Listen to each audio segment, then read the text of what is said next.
देखिए आप ये आपकी बात सही है, बट ये डॉक्यूमेंट जब तक हमको बोलेगा नहीं हमारा हेडक्वार्टर, तो आप मेरे साथ में चलिए, आप किससे बात करना बताएंगे हम। मैं यहाँ से नहीं जा सकता। तो किसी बंदे को भेजिए आप। आपको हेडक्वार्टर तहसील वाले डीके को बात करना पड़ेगा। कौन है डीके, क्या मिला के दीजिए आप है? फोन मिला के दीजिए। नहीं, क्या है डीके, क्या है सर? वो कल डीके लैंड ऑफिसर है, आप उधर चले जाइए या मुख्यालय में चले जाइए। तो आप काम रुकाइए, आप काम रुकाइए, फिलो का रुकाइए आप काम। इसलिए नहीं सर, ये डॉक्यूमेंट अगर आप एक्सेप्ट नहीं कर रहे हैं, ये मेरा तो नहीं है, ये कलेक्टर का ऑर्डर है सर। एक मिनट सर, ये कलेक्टर का ऑर्डर है, कलेक्टर का, डिस्ट्रिक्ट हैदराबाद कलेक्टर का है। साहब ने जो आदेश दिया मैं मानता हूँ, जी। ठीक है, मान गया, बट मेरे को जो आदेश मिलेगा मैं उस हिसाब से काम तो आप करूंगा ना। किसी बंदे को मेरे साथ में भेजिए आप।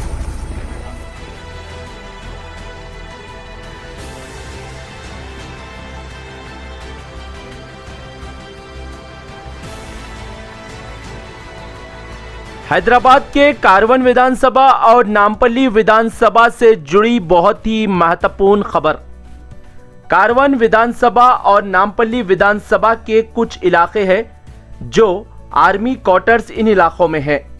उनके नाम मोहम्मदी lines, Banjara Darwaza Golconda, band line Nampally, AC Ghat, Masab tank और आसिफ नगर।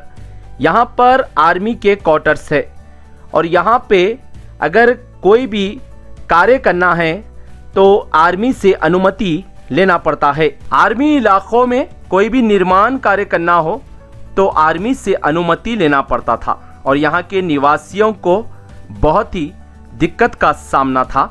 लेकिन AIMIM के राष्ट्रीय अध्यक्ष व सांसद असदुद्दीन अवैसी ने केंद्र में भी इसका रिप्रेजेंटेशन दिया था और तेलंगाना के मुख्यमंत्री KCR और तेलंगाना के चीफ सेक्रेटरी सुमेश कुमार से भी इस सिलसिले में विस्तार से बताते हुए विचार भी किया था और कई मर्तबा बैठक करते हुए इस मसले को हल करने की मांग भी की थी। निज़ाम मिलिट्री क्वार्टर्स का मसला बहुत ही लंबे समय से लंबित था, लेकिन असदुद्दीन अवैसी का अधिकारियों के साथ एक लंबा संघर्ष रहा।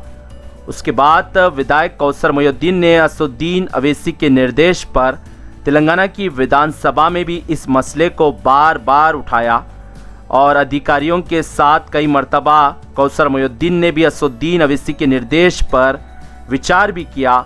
उसके बाद चीफ मिनिस्टर KCR के आदेश पर तमाम अधिकारियों ने विचार करने के बाद सरकार ने GO 118 जारी कर दिया है। सुमेश कुमार, अरविंद कुमार और कई अधिकारी भी इसमें शामिल रहे और GO 118 अब जारी हुआ और यहाँ पर अब यहाँ के निवासियों को कोई भी निर्माण कार्य करना हो तो अब आर्मी से अनुमति नहीं लेनी पड़ेगी और आर्मी के साथ कोई भी दिक्कत भी नहीं होगी। सरकार ने GO जारी कर दिया है। यहाँ के निवासियों ने कहा कि असदुद्दीन अवैसी है तो मुमकिन है। असदुद्दीन अवैसी ने तो विकास का ऐसा जाल बिछाया है। असेंबली सेगमेंट्स AIMIM के, उसमें कारवन विधानसभा भी एक महत्वपूर्ण विधानसभा है और कारवन विधानसभा पर असदुद्दीन अवैसी की नज़र है। असदुद्दीन अवैसी विकास कार्य करोड़ों रुपए की लागत से करवा रहे हैं और यहाँ पर अब ये जो मसला कई सालों से लंबित था उसे भी अब हल कर दिया गया है। यहाँ के वासियों ने तेलंगाना सरकार, असदुद्दीन अवैसी, अकबरुद्दीन अवैसी, कौसर मोहिउद्दीन और जाफर हुसैन मिराज से भी धन्यवाद किया। ब्यूरो रिपोर्ट, भारत की तरक्की।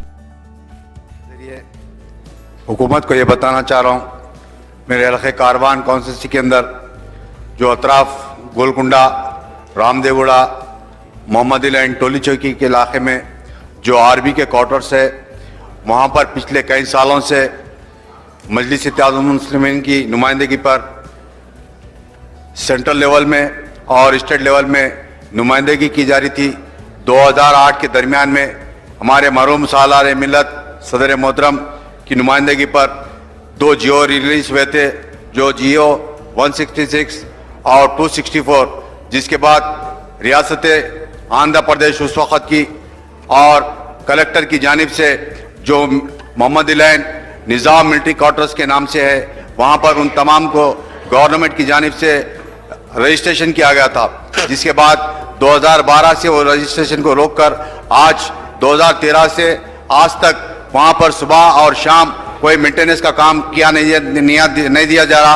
और उसी तरह से मैं आपको बता रहा हूं सर, जो गोलकुंडे के अंदर जो मुस्लिम कब्रिस्तान है वहां पर भी वो मिलिट्री वाले रास्ता रोक दिए। हुकूमत को ये बताना चाह रहा हूं कि पिछले कई सालों से मेरे इलाके कारवान के अंदर जो आर्मी की तरफ से जो आवाम को, सिविल आवाम को जो तकलीफ का सामना करना पड़ रहा, सबसे पहले कई मरतबा इस ऐवान के अंदर भी मैं 0 आवर्स में हो या ये हुकूमत के आला ओहदेदार को बताया था, जो निज़ाम मिलिट्री क्वार्टर्स जो साबिक़ा में जंग के ऊपर लड़कर उन्होंने रिटायर्ड होने के बाद वो मिलिट्री क्वार्टर्स को रेगुलराइज करने के लिए कई मरतबा नुमाइंदगी की, मगर आज से 1 साल पहले लंगर हाउस के अंदर जो पिंचनपुरा है वहां पर एक कब्रिस्तान है।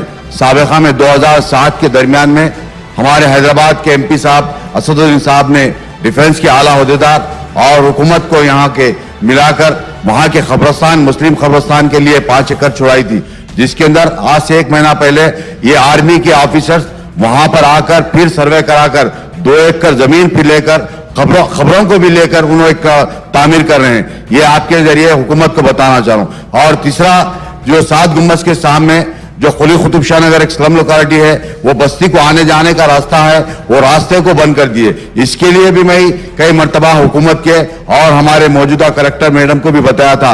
और इसके अलावा कई इलाके जात के अंदर हकीमपेट हो या गोलकुंडा या रामदेवगुड़ा, इब्राहिम बाग, इन तमाम इलाका जात के अंदर जो आर्मी का एरिया है वहां पर जो कोई काम कराते हैं, कोई कंस्ट्रक्शन कराते हैं, तो उनको काफी तकलीफ का सामना करना पड़ रहा। मैं आपके जरिए कई मरतबा बताया था, फिर मैं आपके जरिए हुकूमत को बताना चाह रहा हूं।